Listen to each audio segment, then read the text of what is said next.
Deceptions. Welcome back to the Final Four! Sabi mo kanina sa interview, time na natin to. And what does it feel after 3 years? Nandito na tayo. I think it's God did talaga. As in, kahapon, nag-training kami. Alam namin na mahihirapan kami and we're gonna play our ugliest game. Pero ang pinukusan lang talaga namin is kahit gaano kapangit, the only thing na ang goal namin is manalo talaga, which is, Wait lang naman. ang only goal talaga namin is manalo talaga. Kahit 5 sets, 3 sets, 4 sets, thank you Lord kasi pumanig sa amin and kinapitan ng buong team, ng buong coaching staff. Thank you Lord and ng buong Adams Sound community! I'm so proud of you. I'm so proud of everyone.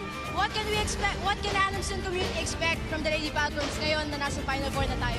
Siyempre, yung i-expect ng Adam sa nilalaban namin hanggang dulo. Kung saan man kami abutin, that's God's will and paghihirapan lang namin ang paghihirapan. And meron ka bang gustong batiin, mga supporters, your family, Adamson?